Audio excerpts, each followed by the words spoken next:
Hey guys, TCG Collector, back at again with another video. Today I have Liberty Prime Recharge. This is going to be a heavy artifact and energy build, so we're going to hop right into it and not waste any of your time. So we're going to start off with our land package. We're going to start off with our basics. We run 2 of each basic. We did go with the Phyrexian Oil Slicked basics for this build. And then we're going to go right into our value lands. So we're going to start off with Soul Devi Excavation.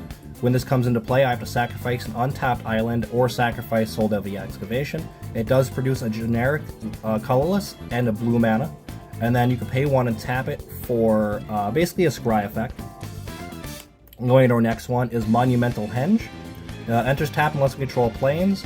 Not to worry, we have a lot of planes type lands in here. It produces a plains mana, and then you can tap 2 generic and 2 plains mana. Tap it, look at the top 5 cards of your library. You may reveal a historic card from among them, put it into your hand. The rest of the bottom historics are artifacts, legends, and sagas. Then we have Ancient Den for our artifact land, and Great Furnace. We are missing the Seed of Synod in this build. Unfortunately, I am looking at getting one. They're not that much, but shipping for that card is more expensive than the card itself in most cases. Then we have Silver Bluff Bridge, another artifact land. It's also indestructible, gives us 2 colors. We are actually running all 3 of the artifact bridge lands, so we'll just shortcut that for you. Then we go into Darksteel Citadel. It is another artifact land. They are important in this build because technically when they enter, they do trigger some of our other stuff. Then we have Fomori Vault. Produces 1 waste mana. We can tap 3 of any color. Discard a card, look at the top X cards, where X is the number of artifacts we control. Put 1 of those cards into our hand, the rest of the bottom in a random order. So it is a scry draw, basically. I don't know what the actual terminology for that is, but it is value in this deck. Then we have Helios 1. We could tap it for a generic mana, or most commonly, we would pay 1, tap it, and then get an energy. We can also destroy something by tapping 3 and then paying X energy, but it is only a sorcery for that effect. Then we have Triome. It produces 1 of each of our colors. We can only do 1 at a time, though. It enters tap, and it has cycling. So it's either draw or gives us our colors. Then we're going to go into 2 different fetch lands. We have Scalding Tarn and Flooded Strand. I am missing the Arid Mesa currently. I have them all in other decks, but that's just how it rolls sometimes. Then we're going to go into our Pain lands. So we have Sunbaked Canyon and Fiery Islet. So they both have the Pain effect, which is tap it for 1 mana of either of the colors, but it deals us 1 damage. And we can pay 1, sacrifice either of them, and draw a card. You'll notice that I put a heavy emphasis on draw effects in this build. Then we have our enemy lands, I guess. Whenever it enters the battlefield, as long as we have 3 or more enemies, it comes in untapped, or opponents. So we run 3 of those. And then we go into our shock lands, and if you guessed we run all 3 shock lands, you are correct. We have Sacred Foundry, we have the Hollowed Fountain, and the Steam Vents. It's important to note that if you haven't played the shock lands before, they are the land types, so we can search for them off of our fetch lands. Then we have our dual lands. So PSA for everybody who hasn't watched my videos before, these are not required. They are outrageously expensive due to the reserve list. Unless you're proxying them, feel free. My personal philosophy is you own 1, proxy as many as you want.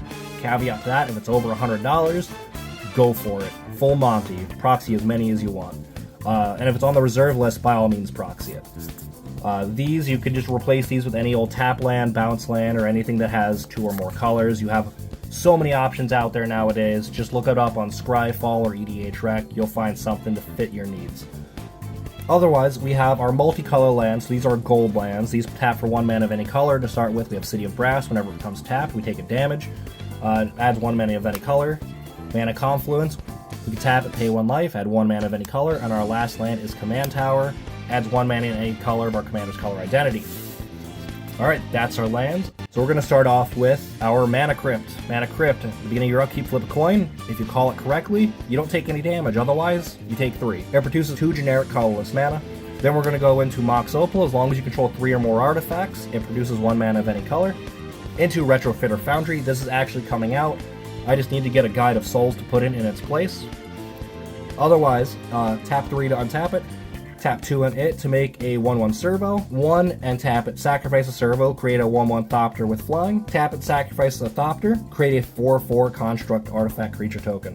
Then we go into the oldie but the goodie Soul Ring, produces 2 colorless mana. Simple. Then we have a small removal package in Path to Exile and Swords to Plowshares.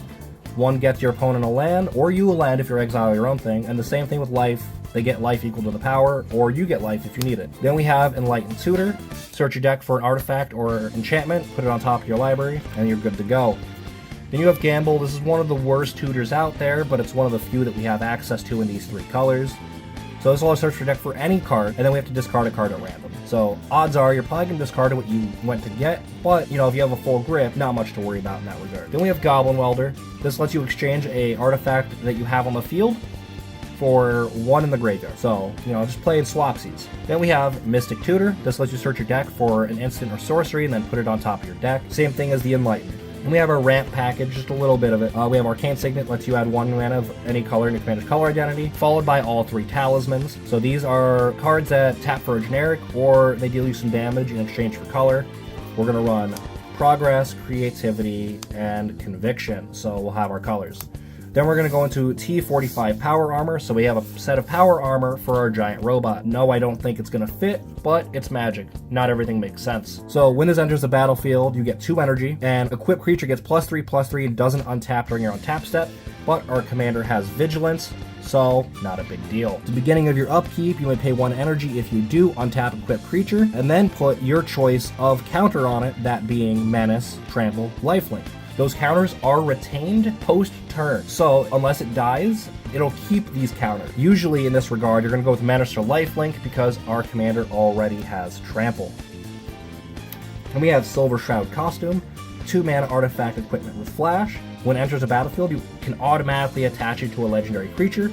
That legendary creature gains Shroud until end of turn, and equipped creature can't be blocked, so that's just free commander damage, just assaulting your opponent. Then we have Mirror Retriever. Mirror Retriever, when it dies, gets you an artifact back from your graveyard to the hand. Conduction Module. When a creature enters the battlefield under your control, you get an energy, and then you pay 4 and return a creature card to its owner's hand. That could be yours or somebody else's. Then we have Plasma Cutter. Now, my reading of this might be different than the actual rule, but when this attacks, you get 2 energy. When Liberty Prime attacks or blocks, you sacrifice it unless you pay 2 energy. I read that as his ability goes on the stack, and then you have the chance to pay it. If you acquire the energy counters the same time that this goes on the stack, I think you can choose which way that goes off, and then you could just pay it immediately. Correct me if I'm wrong in the comments. I always appreciate my rule lawyers down there. And then you could pay 2 energy and choose target creature that's blocking equipped creature, flip a coin. If you win the coin flip, you exile that chosen creature. Otherwise, Plasma deals 1 damage to it. After that, we have Dockside Extortionist, because no self-respecting red deck wouldn't run a Dockside Extortionist. And we have Ethereum Sculptor, makes all of our artifact spells cost 1 less to cast. And then we have Cyclonic Rift, because again, no self-respecting blue deck would run Cyclonic Rift. This is a different language one. If you don't know what it is, I'll explain it to you anyway. So for 2 mana, you can return target non-land permanent to its owner's hand. For 7 mana, you can return all of your opponent's stuff to their hand.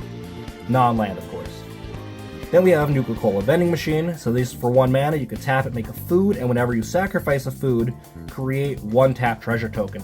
As a complete side note, this in Ygritte, which I'll put an image of right here, disgusting, because Ygritte makes everything foods. So in exchange for killing foods, you get treasures? I digress, that's a whole different deck I'm working on right now. Then we have, after that, Academy Manufacture. So if you would make a food, clue, or treasure, you make 1 of each instead. Now another question for my rules lawyers. I do believe this is a replacement effect. So down here, whenever you would sacrifice food, create a treasure. If you create each one instead, does that replace the come in tapped effect? Let me know down below. Then we have Foundry Inspector. All your artifacts cost 1 less, so it's just a slightly more expensive version of our Ethereum Sculptor. Then we have Commander Sphere. Adds 1 mana in our commander's color identity to our mana pool. Then we can sacrifice it to draw a card. I don't believe this gets enough love in the commander community.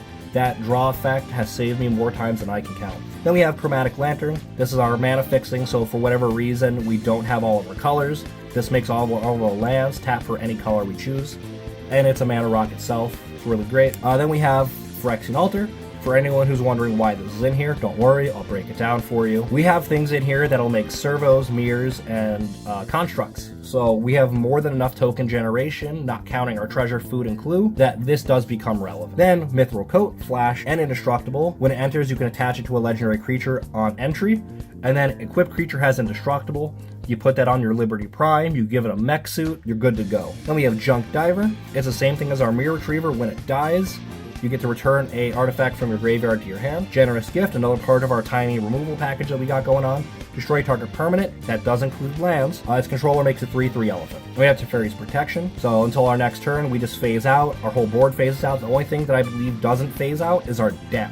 So someone could technically deck us within that time frame if they chose to.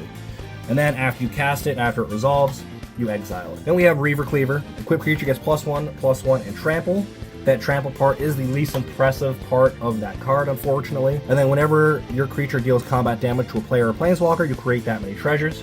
You can only imagine how many treasures you're making off a baseline 8/8, but it is not an insignificant amount. Then we have Wheel of Fortune. So all players discard their hands and draw 7 new ones. If you are curious, yes, this one is a proxy. After that, we have Spy Master Thopterist. Whenever you cast an artifact spell, create a 1/1 colorless artifact creature token with flying. And then it's also a sack outlet as long as we have 2 mana available. And then we draw a card. So this is another one of our token generators. We very seldomly choose Phyrexian. I think I've only chosen it once in the whole lifespan of this deck. Usually choose Mirren, so when it enters, you choose one of the 2 aforementioned names. For Mirren is whenever you cast an artifact spell, you create a 1/1 mirror creature token. Phyrexian, at the beginning of your end step, which is important, draw a card, then discard a card. Then if there are 15 or more artifacts in your graveyard, target opponent loses the game. So there were a few, 1 or 2 instances, I believe, where I did choose that, where I had the aforementioned 15, and I just took a bunch of turns and just shotgunned my opponents to just make them lose the game instantly. Then we have Rhystic Study, because I firmly believe that every Commander player loves this card as long as it's on their board. Whenever an opponent plays a spell, you get to ask them a question. Do you pay the 1 is that question? And if they don't, then you draw a card. It's pretty straightforward. Then we have Time Twister. This is the only Power 9 card that is legal in Commander. So you set this card aside and start a new graveyard. So basically consider this exiled while it's going off. And it's just like Wheel of Fortune, except each player shuffles their graveyard and hand in, then draw 7. And then this is set aside. This is your new start of your new graveyard. Dr. Madison Lee. Whenever you cast an artifact spell, you get an energy. Tapper, pay 1 energy. Target creature gets +1/+0 and trample and haste on the turn. I've never used that effect on her. Second effect, Tapper, pay 3 energy, draw a card. I've used that a few times, but we have more than enough draw to where that effect is very seldomly needed. Then we have the effect we use the most. Tapper, pay 5 energy, return an artifact card from your graveyard to the battlefield tapped. I can't tell you how many times my commander's been blown up when someone's 1 hit away from commander damage. And I let him go to the grave because I had Madison Lee and I paid 5 energy to get him back. Then we have the One Ring. If you play any format at all in Magic, you probably know the One Ring, but I'll break it down for you anyway because I'm just that nice of a guy. For 4, just the bargain deal of 4 mana, you get an indestructible legendary artifact with, when it enters, you gain protection from everything. Note, your board does not gain that protection, your deck does not gain that protection. Only you do, so it has to say target player. Your life total can't be affected. At the beginning of your upkeep, you lose 1 life for each bird encounter on the One Ring. You can tap it, put a bird encounter on it, and draw a card for each bird encounter on the One Ring. Then we have Aetherflux Reservoir. This is straight player removal. So whenever you cast a spell, you gain 1 life for each spell cast that turn. For the low cost of 50 life, Aetherflux will do you the service of dealing 50 damage to a creature or a player. I have only ever had to use that on a creature 1 time. 9 times out of 10, player removal trumps creature removal. Then we have Aetherworks Marvel. Whenever a permanent you control is put in the graveyard, you get 1 energy. Then you may pay 6 energy, look at the top 6 cards of your library. You may cast a card from among them without paying its mana cost, put the rest of the bottom in a random order. Fun fact, your tokens do hit your graveyard before they go to wherever the hell tokens go after. I was going to say exile, but technically they don't go to exile, right? So your treasures, your servos, all of those hit your graveyard before they cease to exist. Then we have Unwinding Clock. At every other player's on tap step, you untap all your artifacts. Anointed Procession, if you're going to create some tokens, create twice that many. Smothering Tide. Again, I'm convinced Magic players love when you ask them questions. You can't convince me otherwise. Because if they didn't love it, why would they attack me after? That's not because I'm asking them questions or getting free value off them doing stuff, then what is it? Whenever an opponent draws a card, you may ask them a question. The question is, do you pay the 2? And if they don't, you get treasure tokens. Out of that, we have Duretti Scrap Savant. This card is mainly here for its minus effects, but we use the pluses every now and then. +2, discard up to 2 cards. That 2 can be 0 because it is up to 2.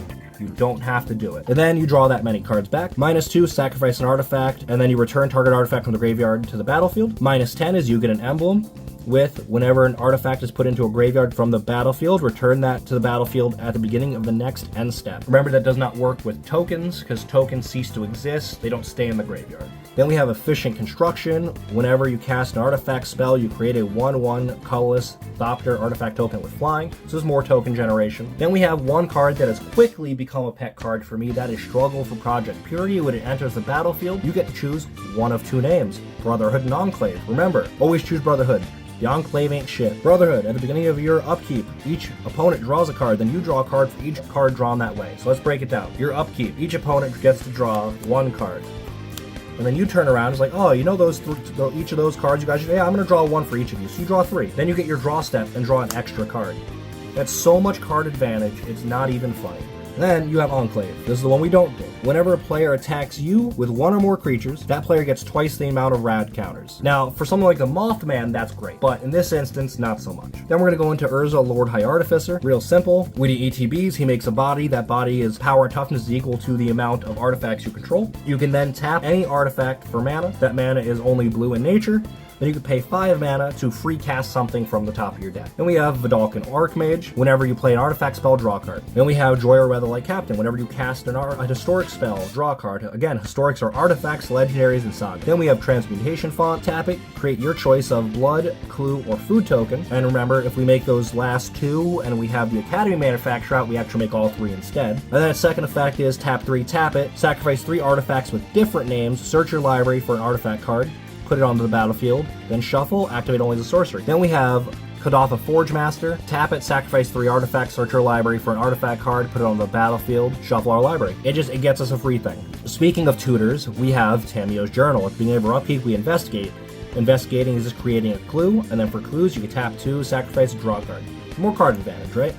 However, if you wait 3 turns or have other things making clues, its second effect comes into play. Tap it, sacrifice 3 clue tokens, search your library for a card, put it into your hand. Then we have All Will Be One. This is a game winner every now and then. Whenever you put 1 or more counters on a permanent or player, All Will Be One deals that much damage to target opponent, creature, or planeswalker that opponent controls. Fun fact, energy counters are just counters on the player. So if we get a bunch of counters in 1 turn, we can then turn that damage into removal, creature, planeswalker, player, or otherwise. We have options at that point. Then we have Inexorable Tide. Whenever you cast a spell, proliferate. At a certain point, we'll just be proliferating nonstop. Then we have Contagion Class. So you look at the Dirty Elf player across from you, you play the Contagion engine, you look at them, point at them, and you give all of their trees Syphilis. Because when it enters the battlefield, put a -1/-1 counter on each creature target player controls. That's the tree Syphilis. For 4 mana and tapping this, you proliferate twice. Now if you don't know what proliferate is, you can pick any number of counters and give it an extra 1. So you can give yourself an extra energy counter, you can give your commander an extra +1, and then all those guys over there, extra -1/-1 counters. You can even give +1 loyalty counters to your planeswalker. Then we have Isochron Scepter. This is part of our infinite combo. So you saw part of it earlier. We had Pull from Eternity and Academy Ruins in our land base. Then we have Pull from Eternity. Apparently I shuffled the pile up. I don't know when I did that. This lets you put a face-up card removed from the game into its owner's graveyard. Then we have the Academy Ruins. I don't know how I messed this up. For 2 mana, it lets you put target artifact card from your graveyard on top of your library. Then we have the last piece of the infinite combo, so it is technically a 4-piece combo. Gonti's Aetherheart. Whenever Gonti's Aetherheart or another artifact enters the battlefield under your control, you get 2 energy. Then you can pay 8 energy and exile Gonti's Aetherheart, take an extra turn after this one. So you'll play your Isochron Scepter, exile, Pull from Eternity, so it gets a copy of Pull from Eternity onto it. So this will then be removed from the game. You will then play your Gonti's Aetherheart, pay the 8, exile it, activate your Pull from Eternity on the Isochron Scepter, put it back in your graveyard, activate your Academy Ruins, get it put back on top of the deck. Yes, I know this sounds like Magical Christmas Land, However, I do it often enough for it to be considered consistent. After that little demo, we have Ugin the Ineffable. All of our colorless spells cost 2 less to cast. His +1 is what we use most often. Exile the top card of your library. Face down, it becomes a 2/2 colorless spirit creature token with, when this creature dies, put it to its owner's hand. We don't use a -3 at all that often, but if we do, destroy target permanent that's one or more colors. Then we have Time Twister. So this will remove itself from the game. Each player shuffles his or her graveyard hand into the library, draw 7, untap 6 lands. So it pays for itself and gets you a full grip. Karn's Temporal Sundering. You can only cast this if you control a legendary creature or planeswalker. You take an extra turn after this one, return up to 1 non-land permanent to its owner's hand, and then exile Karn's Temporal Sundering. Nexus of Fate. Nexus of Fate keeps us from decking ourselves by always keeping 1 card in the deck. So for 7 mana, we get an instant with take an extra turn after this one. If Nexus of Fate would be put into the graveyard from anywhere, reveal Nexus of Fate, shuffle it into its owner's library instead. And our very last card is only here to keep us from decking ourselves because it is highly possible in this build, and that is Kozilek, the Butcher of Truth. I've never cast him, I usually discard him. When you cast him, you draw 4, he has Annihilator 4, and when he goes to the graveyard from anywhere, its owner shuffles their graveyard into the library. So there's a bunch of cards in this deck that keep going to exile. You use Pull from Eternity, and hopefully then you have one of your shuffle effects. Alright guys, I hope you enjoyed the video. If you did make it this far, please consider leaving me a like, a comment, and a sub. And then if you see anything in here you think could be upgraded or changed, or anything that you think has a better synergy or place in the deck, please leave me a comment letting me know. I'll have a deck list down in the description as well, along with all of the links and codes to the sponsors. In addition, I will be at Minnesota Card Show from, I believe, the 12th to the 16th of September. I will be running a table. If you guys just want to drop by and say what's up, I welcome it. And let me know what deck you guys want to see next. Alright guys, I will catch you in the next video. Peace.